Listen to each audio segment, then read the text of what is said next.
Hi everyone, it's me Darlene. I am back with the Christmas tree block. You might recognize these from the previous video. If you have not watched that video yet, go watch it now. Link is in the description down below.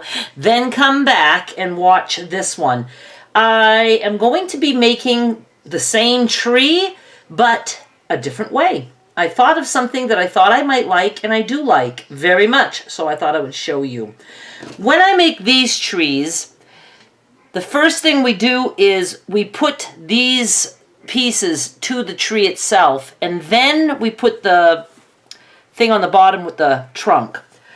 And then I like to also sometimes add a piece of fabric under the trunk because I want the tree to be floating, but you don't have to do it right away unless you need to, because all these different size blocks can go into a row. You just keep adding background fabric. So if I wanted this one up this way, I could add some brown there. So whatever. That is all explained in the other video. But what I was thinking is, like, look at this. You know, we have this line straight across, this line straight across, and it's just not my favorite. So I'm going to actually show you the block that I tried, and I like it so much better. And I'm going to show you how I made it. Now look at this one. This part and this part was done first, and then I put the sides. So now we have this nice long triangle happening in the center, which is just different than this. But that doesn't mean you have to pick a way and stick to that way. You could make some like this, and you could make some like this, and it all works. Now there are a million different ways to make wonky trees.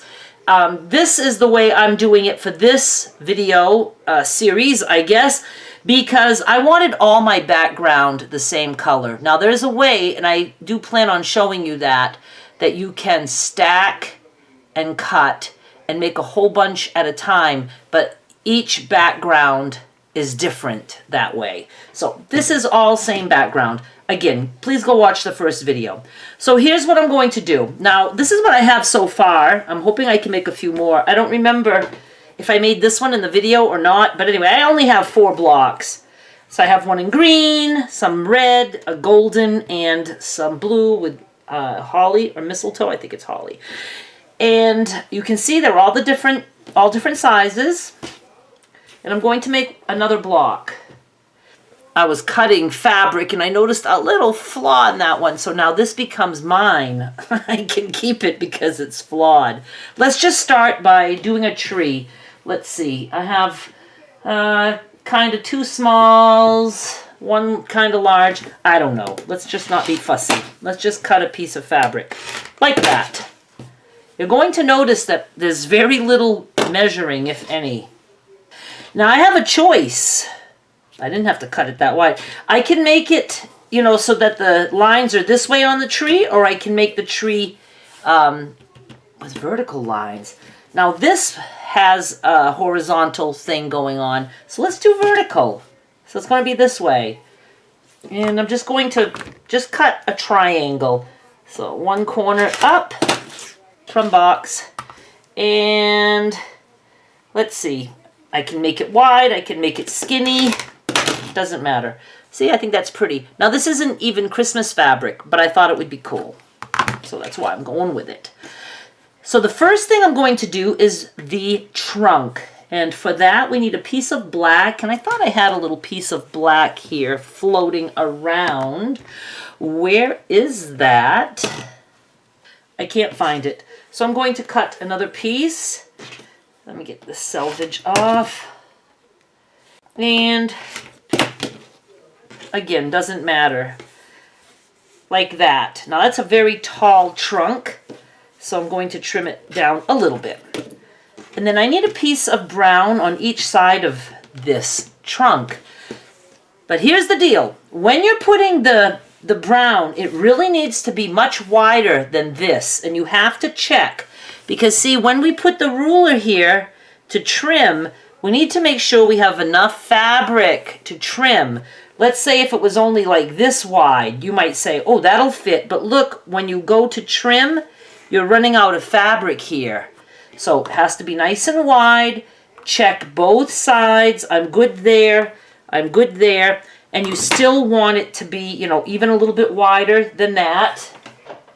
You know, I'm just saying you need some wiggle room. But we are going to cut this in half.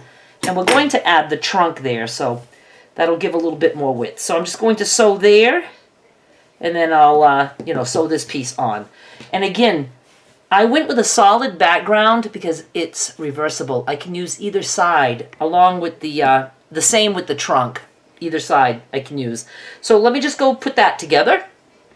We have this, and I'm going to just make a straight edge here on the top of the trunk piece.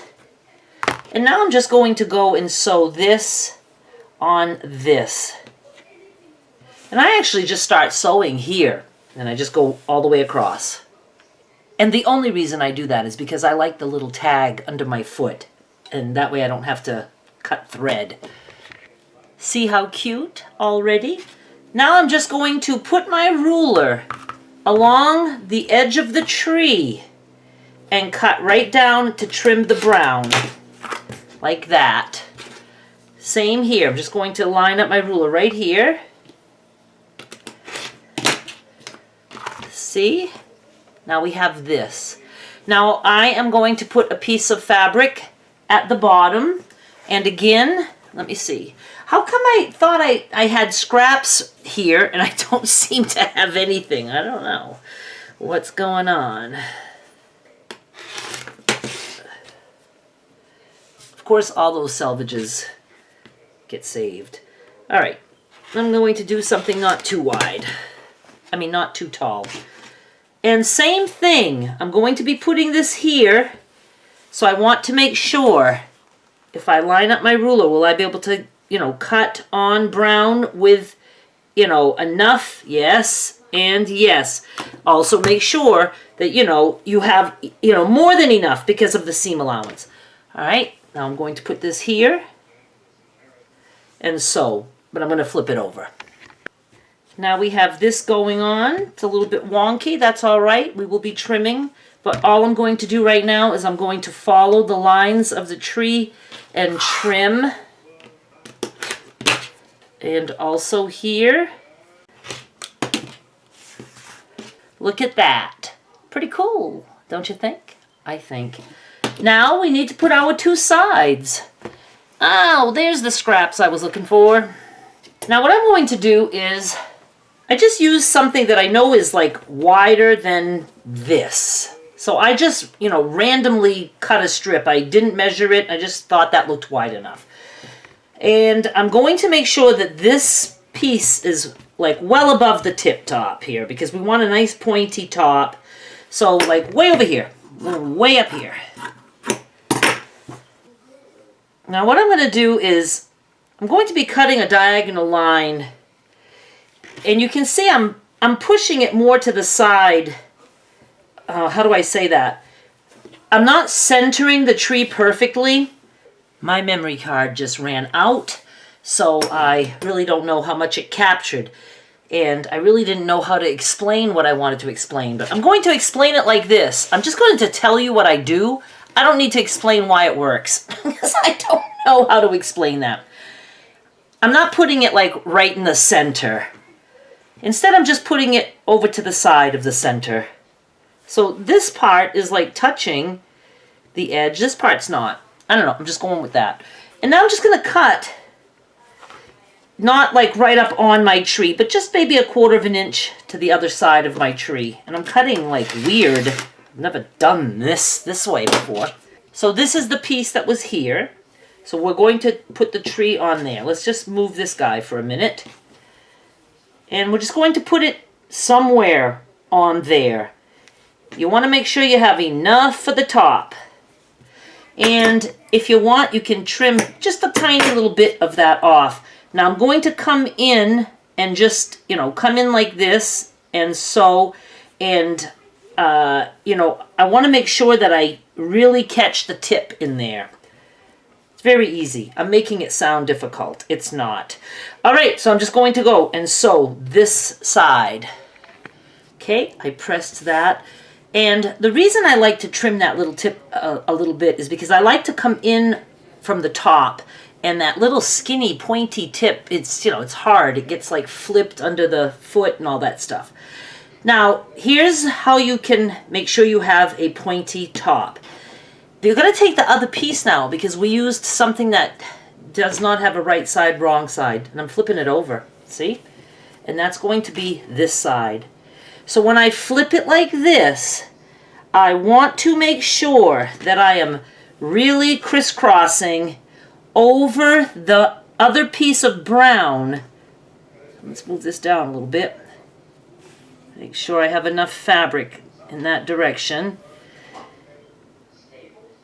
So when I come in and sew, I want to make sure I'm just going over that brown at the top. See, my top is sticking out a little bit this way. I don't know if you can actually see that. And that's what I want. I want the tip top to be sticking out a little bit. So when I come down, I'm going to have a nice pointy top. Going like that. And there we have it. And see the nice pointy top? I really like it. Now, it would have a whole different look if we would have done it horizontal. And if you have directional prints like that, you can do some vertical, some horizontal. Just have fun with it. Now I'm trimming, and I trim as big as it allows me to trim, because I can always trim later when I'm putting a row together. The only thing you have to pay attention to is, let's say you want a row that is going to be no taller than like 9 inches.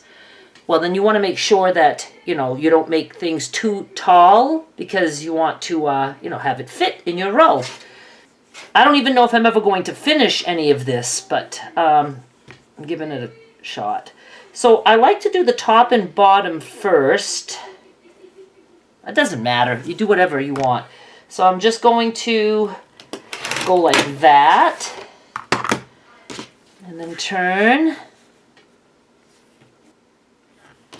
And like that.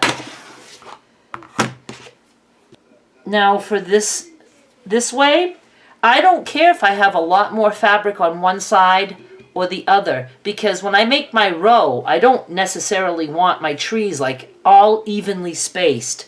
So again, I'm just going as wide as I can, as wide as the fabric allows.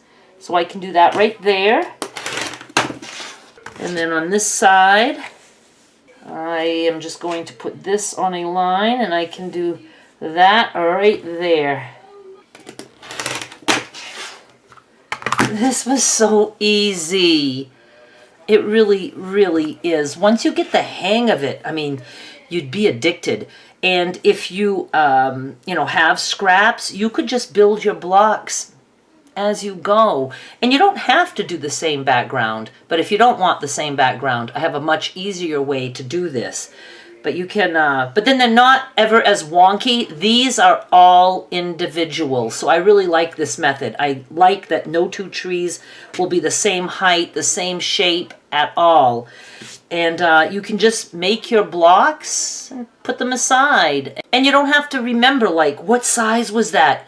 Doesn't matter. Just make a Christmas tree block or a wonky tree block and put them aside, and you have them when you need them. So I think these are pretty cute together. And I like that there's different lines going on. Some have these long, V-shaped lines, and then some have the horizontal thing going on. I hope you enjoyed this. Look at how cute those trees are. Get out! I love them. I will try to come back with this. I might knock out a couple more and just show you how I make a row. It won't be like a long row, but just to show you how to put it together. Subscribe so you don't miss that. Thank you so much for watching. Bye!